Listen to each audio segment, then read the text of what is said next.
কেউ যদি জীবনে ফরজ রোজা একটা নিজে থেকে ছেড়ে দেয়, সারা জিন্দেগি, হাদিসে আছে, জিন্দেগি ভর রোজা রাখলে একটা রোজার মাসুল দিতে পারবে না। নিজে থেকে মন থেকে যদি ইচ্ছা করে ছাড়ে, অসুখ বিসুখ আলাদা, মন থেকে ছাড়লে। ফরজ নামাজ নাই, ফরজ রোজা নাই, নফল নিয়ে মারামারি করছিস কেন? নফল নিয়ে তারা মারামারি করবে যারা ফরজে তাগিদ রেখেছে, যারা 5 ওয়াক্তের নামাজি, যারা 365 দিন নামাজ পড়ে। আমাদের দেশের লোক তো 27 রাত্রিতে মসজিদে ভিড় করে রমজান মাসে। আপনাদের এখানে কি হয়? 27 হয়? পানিটা কোথায় আছে দেন তো? 27 রাত্রিতে ভিড়। আমাদের বর্ধমানের সীতাভোগ মিহিদানা বিখ্যাত মিষ্টি, নাম শুনেছেন? হ্যাঁ। তো আমাদের অনেক মসজিদে জানেন 5 কেজি 10 কেজি করে মিহিদানা সীতাভোগ কিনে নিয়ে চলে আসে 27 রাত্রিতে। বললে কি হলো? বলে আজকে জান্নাতে যাব। একদিনও নামাজ পড়ে নাই তারাবি। কি বলে? পুরো রমজান মাসটা নামাজ পড়ে নাই। বলে 27 রাত্রে নামাজ পড়বো। কে বললো? আমি আপনাদেরকে চ্যালেঞ্জ দিয়ে গেলাম, পৃথিবীর কোন মৌলবি, কোন মুফতি, কোন হুজুর যদি প্রমাণ করিয়ে দেয় 27 রাত্রিটা শবে কদরের রাত্রি, সেই মৌলবি মুফতির জুতোর মালা পরে শওকতের বেটা পশ্চিম বাংলায় বয়ান করবে ইনশাআল্লাহ। চ্যালেঞ্জ ছুড়লাম। আমি আবার আসছি 24 পরগনায়, জামালপুরের পাশে একটা জলসা আছে। আপনারা জুতোর মালা নিয়ে যাবেন আর সেই মৌলবি আর মুফতিকে আমার কাছে নিয়ে যাবেন, যে 27 রাত্রিটাই শবে কদরের রাত্রি, এটা প্রমাণ করিয়ে দিবে। বিসমিল্লাহ। যদি এটা সত্য হয়, সেই দিনই আমি এলান করব 27 রাত্রি যদি শবে কদর হয়, মসজিদগুলোয় ইমাম রাখার দরকার নাই, খালি একদিন ইমাম রাখবি। কবে? 27 রাত্রিতে ইমাম। একদিনে 500 টাকা দেবো। কেন? আমার আল্লাহ রাব্বুল আলামিন কোরআনে বললেন, ইন্না আনজালনাহু ফি লাইলাতুল কদর ওয়া মা আদরাকা মা লাইলাতুল কদর লাইলাতুল কদরি খায়রুম মিন আলফি শাহর। হে আমার বিশ্ব নবী, আমি এমন একটি রমজান মাসে নয়, এই পুরো বৎসরের মধ্যে কোন মুহাদ্দিসিন বলেছেন, কেউ বলেছেন রমজান মাসের মধ্যে, কেউ বলেছেন বিজর রাত্রির মধ্যে। আমার আল্লাহ রাব্বুল আলামিন বললেন, এমন একটি রাত্রি দান করেছি যে রাত্রি ইবাদত করলে 1000 মাস অপেক্ষা বেশি নেকি পাবে। জোরে বলুন সুবহানাল্লাহ। এক বছরে কটা মাস? কথা বলেন না? 12টা মাস। আর আপনি এক রাত্রিতে 1000 মাসের বেশি নেকি পাবেন। আল্লাহ সুযোগ দিয়েছে। ওই রাত্রিটা যদি 27 হয় তো মাতালু জান্নাতে যাবে। বুঝতে পারেননি? ও তো গাঁজাখোর জান্নাতে চলে যাবে, এক রাতে 1000 রাকাত মেরে নিবে খালি 27 এসে। ওই জন্য ধোকাবাজি, প্রতারণা ইসলামে নাই। শুনলেন? এরপরে ওয়ামা কারু ওয়ামা করাল্লাহু আল্লাহু খায়রুল মাকিরিন। যারা মাক্কারি চালবাজি করবে, 27 ভিড় করবি, 25 মাল পেরিয়ে যাবে। কারা পাবে? যারা প্রত্যেক দিন রমজান মাসে তাহাজ্জুদের নামাজ আদায় করে, যারা 365 দিন নামাজ পড়ে, যারা রমজান মাসে 30 দিন তাহাজ্জুদ গুজার হয়, তারাই একমাত্র শবে কদর পাবে। 27 রাত্রিতে এক রাত নামাজ পড়ে কখনো শবে কদর পাওয়া যাবে না। এক রাত্রিতে নামাজ পড়ে শবে কদর কি করে পাবে? আমার ভাই, আপনাদের এখানে অমুসলিম ভাইরা দেওয়ালির সময় বোম ফাটায় না? ফাটে না? আচ্ছা, বোম ফাটানোটা খারাপ না ভালো? এই জোরে কথা বলুন। খারাপ। ইসলামে বোম ফাটানো আছে? নাই।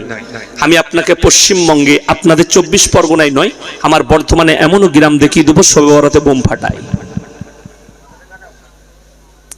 ঠিক বলছি না ভুল বলছি?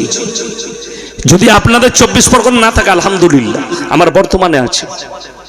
বোম ফাটায় শবে বরাতে। জিজ্ঞেস করুন, তারা কিন্তু হুজুরকে মানে না, মৌলবিদিকে মানে না, তারা ইমামকে জিজ্ঞেস করে না। তোমার আর ওই অমুসলিম ভাইয়ের মধ্যে, তারা দেওয়ালিতে বোম ফাটায়, তুমি শবে বরাতে ফাটাচ্ছ, পার্থক্যটা কোথায়? বুঝতে পারেননি? আমার ভাই, আমাদের দেশের লোক, হাজি সাহেব, গাজী সাহেব, বড় লোক, ধনী, দরিদ্র, গরিব, আমি, আপনি, সে, তিনি, সবাই বসে 40-এর খানা মজা করে খায়। খান না? এ মিলাদ হয় না? লোক মরে গেলে 40 দিনে মিলাদ হয়, খানা হয়, আপনি খান, খুব খান। কিন্তু আপনি জিজ্ঞেস করেছেন খানাটা কার হক? আপনি জিজ্ঞেস করেন। আপনি নামাজি, আপনি মালদার, আপনি হাজী সাহেব, আপনি কার হক খাচ্ছেন একবার জিজ্ঞেস করেছেন যে ওই খানাটা কার হক? আমাদিকে অনেকজন বলে, আরে হুজুর কি কথা বলবে, ওরা 40-এর খানা খেয়ে মাদ্রাসায় পড়ে বড় হয়েছে। অনেকজন বলে আমাদিকে, ধিক্কার জানিয়ে। আমরা 40 দিনের খানা খেয়ে মানুষ হয়েছে, এটা একদম সত্য কথা। তুমি 40 দিনে মিলাদের বড় লোক হয়ে খানা খাচ্ছ, ওটা কি মাল? ওটাও তো 40-এর মালবে। তাহলে তুই কোথায় বাদ গেলি? তুই তো আমার থেকেও ঘাটিয়া। কোরআন শুনেলেন এরপরে, আরাইতাল্লাযী ইউকাযযিবু বিদ্দীন, ওগো নবী আপনি কি দেখেননি যারা দিনকে মিথ্যা মনে করছে? ফাযালিকাল্লাযী ইয়াদুল ইয়াতীম, ওই ব্যক্তি সেই ব্যক্তি যে এতিমকে ধাক্কা দেয়। ওয়ালা ইয়াহুদ্দু আলা তামিল মিসকিন, আর মিসকিনকে খানা খাওয়াইতে উৎসাহিত করে না, বরঞ্চ তাদের হকগুলো মেরে খায়। ফাওয়াইলুল লিল মুসাল্লিন, ওই রকম নামাজীদের নামাজগুলো তাদের মুখেতে ছুঁড়ে মারা হবে, তাদের মুখেতে ছুঁড়ে মারা হবে ওই নামাজগুলো কিয়ামতের দিনে। আল্লাযীনা হুম আন সালাতিহিম সাহুন আল্লাযীনা হুম ইউরাউনা ওয়া ইয়ামনাউনাল মাউন, তারা নিজেদের নামাজে উদাসীন। তারা মনে করে আমরা যে নামাজ পড়ছি, দারুণ নামাজ পড়ছি, মারাত্মক নামাজ পড়ছি। আজকে আমাদের সমাজে লোক মরে গেলে 40-এর খানা হলে এতিম আর মিসকিনকে দাওয়াত আগে দেওয়া হয় না। আগে গ্রামের মোড়লকে দে, বড় লোককে দে, চাচাকে দে, বুনাইকে দে, বিটিকে দে, শালিকে দে, শালাকে দে, ভাইরা ভাইকে দে, আপনার বিয়াইকে বলে আয়। এমন ভাবে দাওয়াত দিতে যাচ্ছে বাইকে করে, মনে হচ্ছে যেন ওর বাপের বিয়ে। কোথা থেকে পেলে দাওয়াত দিয়া? সর্বপ্রথম খুঁজবে, আপনি বলবেন আপনার আব্বার জন্য দুয়ার মজলিস বলে দিয়ে আসবেন, সময় হলে যাবেন। সর্বপ্রথম আপনি যাকে খুঁজবেন সেটা হচ্ছে গ্রামের এতিম আর মিসকিন কারা আছে, তাদেরকে গিয়ে বললেন, বাবা আমার আব্বার দুয়ার মজলিস আছে, আমার আব্বার জন্য মিলাদ আছে, একটু গিয়ে তোরা সবাই গিয়ে আমার বাড়িতে খানা খেয়ে আসবি। সেই এতিম আর মিসকিনরা যারা জীবনে ভালো মন্দ খাই না, তুমি বড় লোক, তোমার আব্বার জন্য তুমি খানা করেছো, সেই খানাটা সেই গরিব যখন খাবে তাকে দোয়া করতে হবে না হাত তুলে। সে যখন আলহামদুলিল্লাহ বলবে অনেক দিন পরে মাংস খেলাম, সেই এই মুখের ভাষাটাই তোমার আব্বার জন্য নাজাতের জরিয়া হয়ে যাবে। বলুন সুবহানাল্লাহ। কিন্তু আমরা খুঁজি না গরিব, আমরা খুঁজি না ইতিমকে, আমরা খুঁজি না মিসকিনকে। আমার ভাই, কোরআনে আছে কিয়ামতের দিনে, শুনে নেন খুব ভালো করে, সবাই 5 ওয়াক্তের নামাজ পড়বো, জোরে বলুন ইনশাআল্লাহ। এতিমের হক কেউ মেরে খাবো না, জোরে বলুন ইনশাআল্লাহ। আমার আল্লাহ রাব্বুল আলামিন কোরআনে বললেন, হে নবী, যখন জান্নাতীরা জান্নাতে প্রবেশ করবে আর জাহান্নামীরা জাহান্নামে যাবে, জান্নাতীরা দাঁড়িয়ে যাবে আর জাহান্নামী দিকে দাঁড় করাবে, কি বলে জানেন? ফি জান্নাতি ইয়াতাসাআলুনা আনিল মুজরিমিনা মা সালাকাকুম ফিস সাকার, হে জাহান্নামী ভাইরা দাঁড়িয়ে যাও, তোমরা কেন জাহান্নামে গেলে? তোমরা বলতে আমরা গ্রামের ভালো লোক, তোমরা বলতে ভদ্রলোক, তোমরা আজকে কেন জাহান্নামে যাচ্ছ? তারা 1 নম্বর উত্তর দেবে, ক্বালু লাম নাকু মিনাল মুসাল্লিন, আমরা মুসল্লিদের মধ্যে ছিলাম না। ওয়া লাম নাকু নুতিমুল মিসকিন, আর আমরা মিসকিনকে খানা খাওয়াইতাম না, তাই আল্লাহ আমাদিকে জাহান্নামে পাঠিয়েছে। ওয়া কুন্না নাখুদু মাল খাইদিন, এটা খুব ভাইটাল। আর তারা বলবে আমরা দাড়ি টুপি নামাজি মুসল্লিদিকে দেখে হাসি ঠাট্টা বিদ্রুপ করত আর তাদের সায়ে সাই দিতাম, তাই আল্লাহ আমাদিকে জাহান্নামে পাঠিয়েছে। ওয়া কুন্না নুকাজ্জিবু বিয়াউমিদ্দিন, আর আমরা বিচারের দিবসকে মিথ্যা বলে মনে করিতাম, তাই আল্লাহ আমাদিকে জাহান্নামে পাঠিয়েছে। কিয়ামতের দিনে এটা জাহান্নামীদের উত্তর হবে যে আমরা অস্বীকার করতাম, আমরা নামাজীদের মধ্যে ছিলাম না, আর আমরা এতিম আর মিসকিনকে খানা খাওয়াইনি, তাই আল্লাহ আমাদিকে জাহান্নামে পাঠিয়েছে। আল্লাহ আপনাকে মাল দিলে সেই মালটা আপনাকে এতিমের পেছনে, মিসকিনের পেছনে আপনাকে খরচ করতে হবে, আপনার গরিবের পেছনে খরচ করতে হবে। আমার ভাই, আজ থেকে সবাই নিয়ত করুন আমরা সবাই মুমিন হব, জোরে বলুন ইনশাআল্লাহ। মুমিন হবেন তখন আপনার দ্বারা যেন আপনার প্রতিবেশী ক্ষতিগ্রস্ত না হয়। একটা কথা মাথায় রাখবেন, প্রত্যেকটা মুসলমান ভাইকে বলে যাচ্ছি, মনে মনে রাখবেন, আমি কারো উপকার করতে পারি আর না পারি, কারোর কিন্তু কোনোদিন ক্ষতি করতে যাবেন না। যে খাল কাটে নিজের জন্য খাল কাটে, কিন্তু আমাদের উন্নতি নাই কেন জানুন? আমাদের কোনো মুসলমান ভাই যদি পয়সা করে, টাকা হয় ব্যবসা করে, অন্য মুসলমান ভাই তার লেগে দোয়া করেন, আল্লাহ ওর মঙ্গল দাও, ওর ব্যবসায় আরো বরকত দাও, ইসলামের লাভ হবে। অন্য মুসলমান কিভাবে সালা কি করে ধ্বংস হয় বল দেখিনি, ওর ব্যবসাটা কবে নষ্ট হয় বলতো। ঠিক বলছি না ভুল বলছি বাবা? দোয়া করেন না। আপনার আমার ছেলের মঙ্গল হবে তখন। শুনেলেন, ভাইয়ের ছেলের জন্য আপনাকে দোয়া করতে হবে, আল্লাহ আমার ভাইয়ের ছেলের মঙ্গল করো, আল্লাহ তুমি আমার ভাইয়ের ছেলের মঙ্গল করো, আল্লাহ তোমার মঙ্গল করবে।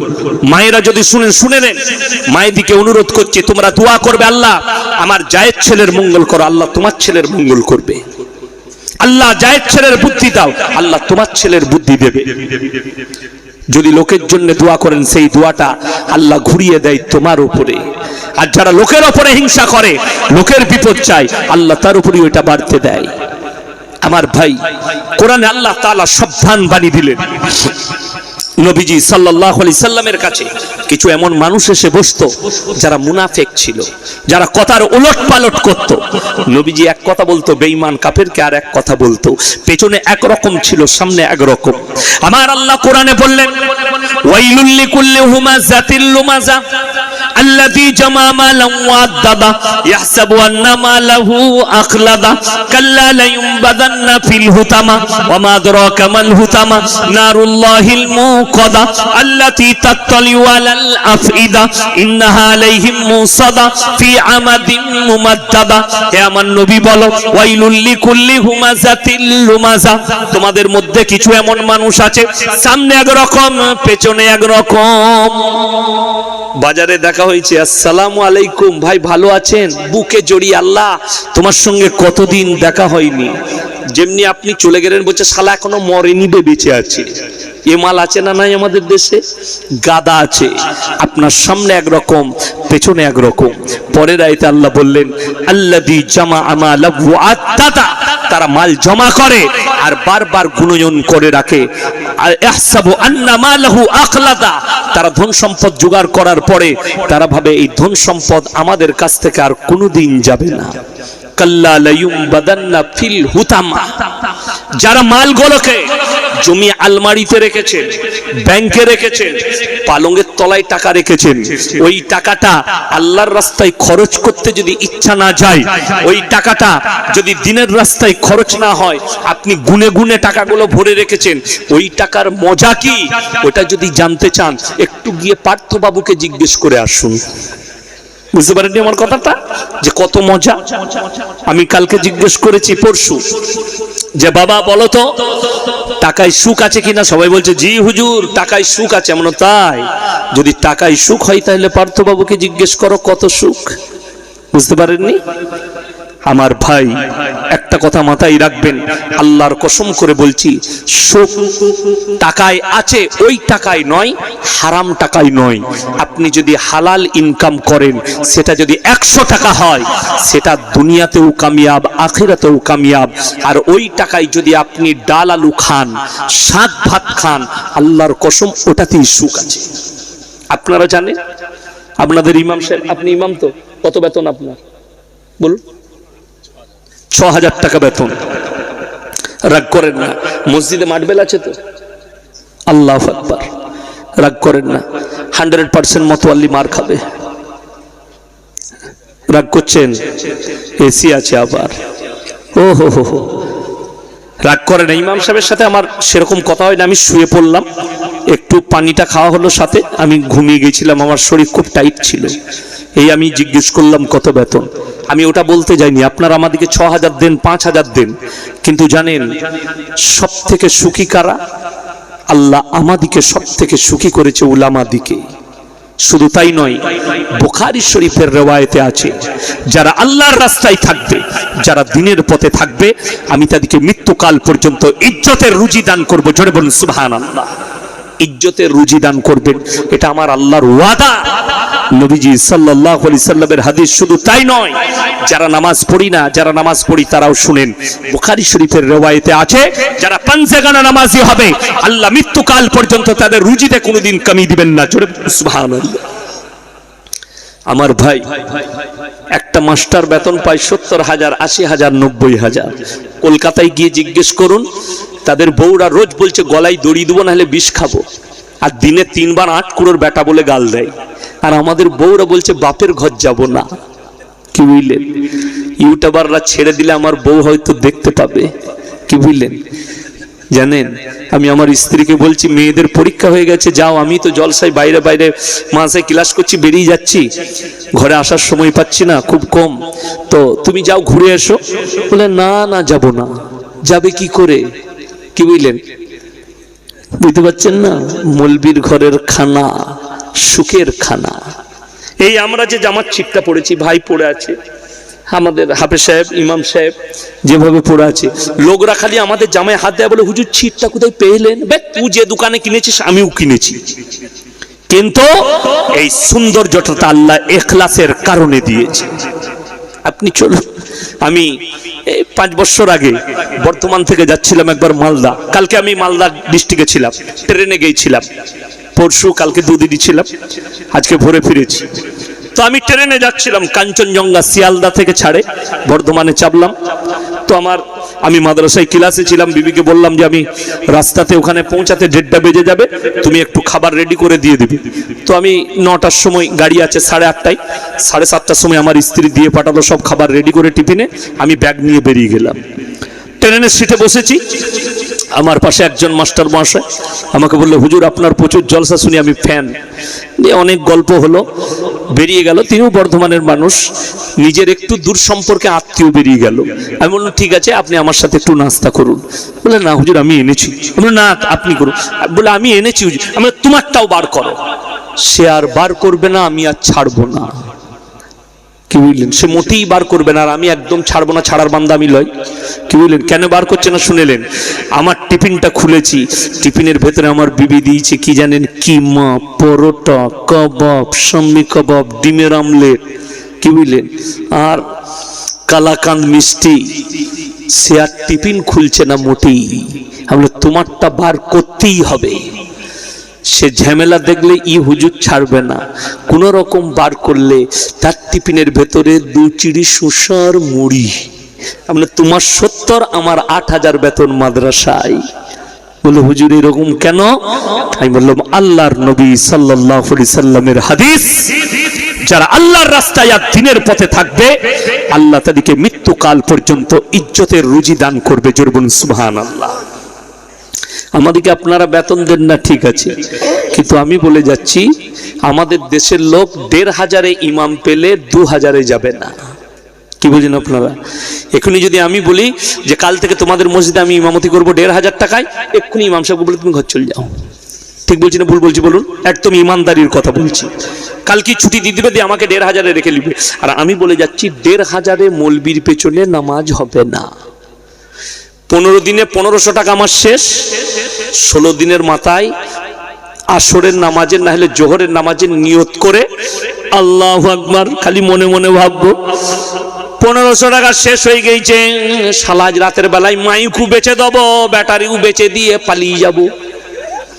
এটা কিন্তু 1500 টাকা মৌলবীর সূরা ফাতিহা।